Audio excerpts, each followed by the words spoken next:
Tak disangka di tengah gelapnya malam muncullah siluman pohon. Dengan gayanya yang sok jagoan, Shi berusaha menarik tubuh Nona Peri hingga kepalanya terbentur batu. Rupanya Shi bukanlah pemuda biasa. Terbukti ketika Shi berhasil melenyapkan siluman pohon. Di luar dugaan, ciuman tersebut malah menyempurnakan sihirnya. Untuk yang kedua kalinya tanpa sengaja Shi mencium Zumeng. Benar saja, seketika itu Shi mengeluarkan sihirnya dan melenyapkan dengan wujud barunya yang menyerupai babi. Dia menantang Wei Long untuk bertarung. Pertarungan pun berjalan cukup alot di mana mereka berdua sama-sama. Hai Ghost Seven Lovers, gimana kabarnya? Sehat selalu ya. Kali ini Mai akan mereview film fantasy China berjudul The Conqueror. Film yang dirilis tahun 2019 ini diproduksi oleh Jiwei Media dengan sutradara terbaiknya bernama Xiang Chen, serta diperankan oleh Shi Zicheng sebagai Shi, Zhu Jing sebagai Zumeng, dan Li Chenyi sebagai Wei Long. Film ini berkisah mengenai sebuah rahasia besar yang disimpan oleh pemburu siluman nomor 1 di dunia. Kira-kira apa rahasia yang dia simpan? Untuk lebih jelasnya, yuk kita saksikan review selengkapnya.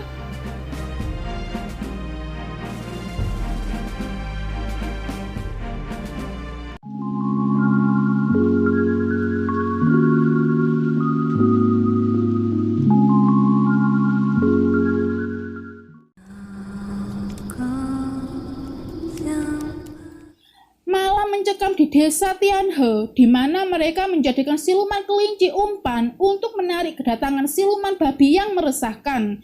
Siluman babi pun datang, perkelahian pun pecah. Putra pemburu siluman yang biasa dipanggil Wei Long dengan mudahnya menghabisi siluman babi. Dan kemenangan tersebut membuat siluman kelinci lega, karena sebentar lagi dia dan putrinya akan bebas dan bisa kembali lagi ke gunung, pikirnya, seperti yang mereka janjikan.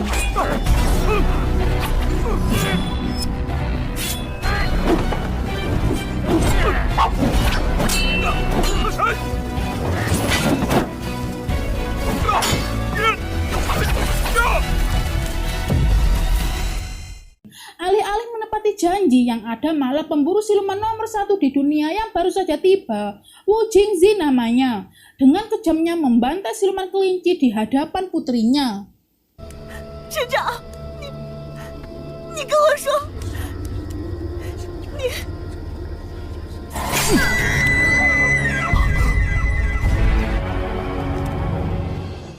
Waktu terus berlalu, tampak seorang pemuda bernama Shi dalam keadaan tergantung. Diduga dia terkena jebakan babi. Bersamaan itu, seorang gadis tiba-tiba muncul dan bersedia menolongnya.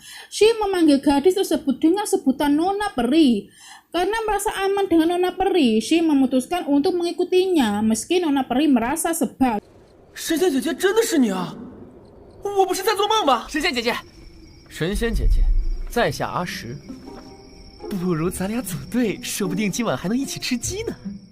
Tak disangka di tengah gelapnya malam muncullah siluman pohon.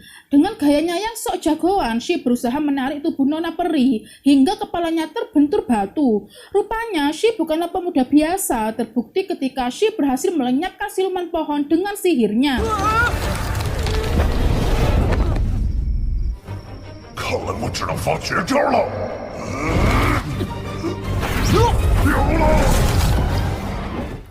Cerita berlanjut di desa Tianhe ketika pemburu siluman nomor 1 di dunia mengumpulkan sejumlah pemburu siluman lainnya untuk menghancurkan patung Raja Siluman Babi yang telah disegel.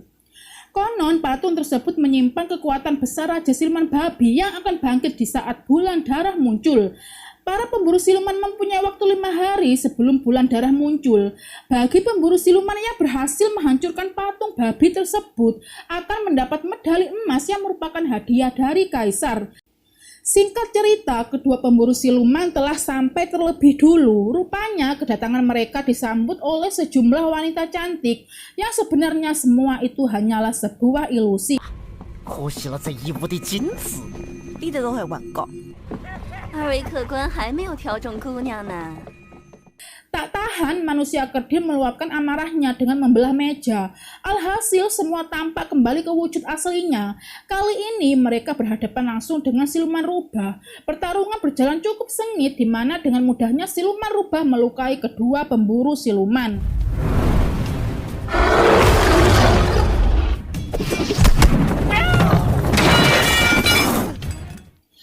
Tibalah giliran Nona Peri dan Wei Long yang unjuk kebolehan melawan siluman rubah. Lagi-lagi pertarungan berlangsung cukup sengit. Shi yang hanya menonton menang banyak ketika tanpa sengaja dia mencium pipi Zumeng. Zumeng pun pasrah, di luar dugaan ciuman tersebut malah menyempurnakan sihirnya. Untuk yang kedua kalinya tanpa sengaja Shi mencium Zumeng. Benar saja, seketika itu Shi mengeluarkan sihirnya dan melenyapkan siluman rubah dengan meninggalkan jubah hitam sebagai senjata untuk memasuki rintangan selanjutnya.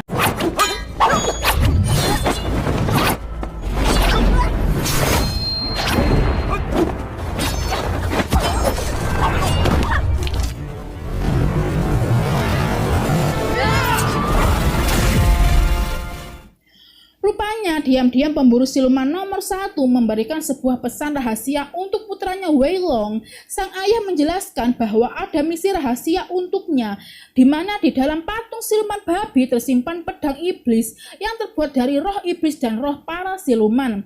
Ketika bulan darah muncul, pedang iblis akan menghilang dan bersatu dengan raja siluman babi. Sebelum pedang iblis bersatu dengan raja siluman, sang ayah memerintahkan putranya untuk mengambil pedang tersebut. Konon dengan pedang iblis mereka berdua akan menguasai dunia.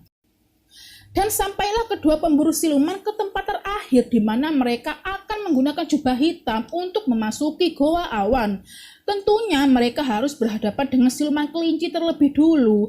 Dengan pedenya mereka meremehkan siluman kelinci, namun terbukti kedua pemburu siluman berhasil melenyapkan siluman kelinci dengan meninggalkan sebuah garuk besi.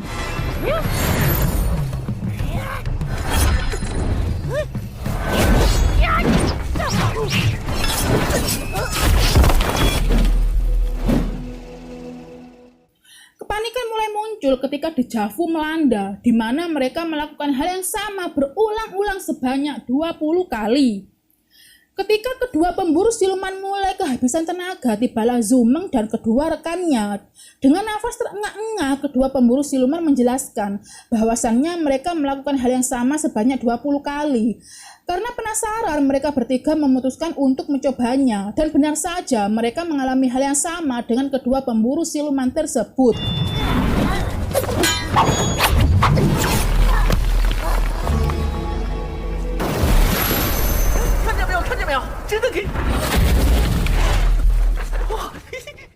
Beruntung Shi mempunyai akal yang cerdik, di mana dia menjadikan jubah hitam parasut untuk menghalangi sinar cahaya bulan. Dan usahanya terbukti berhasil ketika Zumeng dengan mudahnya mendapatkan penggaruk besi tersebut. Untuk melancarkan misi ayahnya, diam-diam Wei Long menghabisi kedua pemburu siluman. Singkat cerita, tibalah mereka di hadapan patung Raja Siluman Babi. Wei Long yang melihatnya segera mendekatinya dan menempelkan mantra dari ayahnya. Karena pengaruh energi yang cukup besar dari patung tersebut, alhasil Wei Long pun terpental. Tak tinggal diam, Zumeng segera mencobanya, namun usahanya nihil.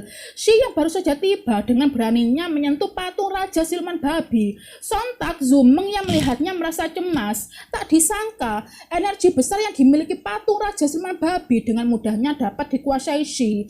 Dan dia pun berhasil menghancurkan patung tersebut.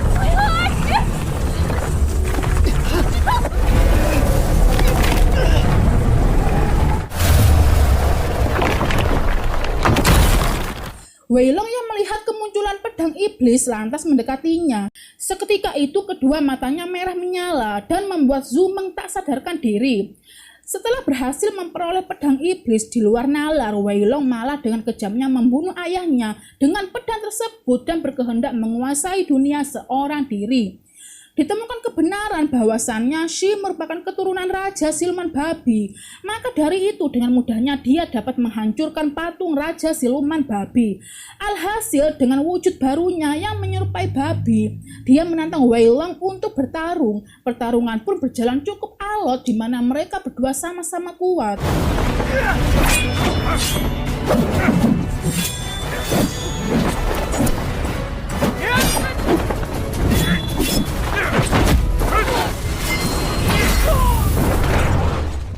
Zumeng yang hilang ingatan dengan lugunya menghampiri mereka yang tengah berantem. Sontak dia pun tewas meregang nyawa, kemudian sirna. Tak terima gadis yang dicintainya tewas, dengan mengerahkan seluruh energinya, akhirnya Shi berhasil melenyapkan Wei Long. Dan cerita pun selesai.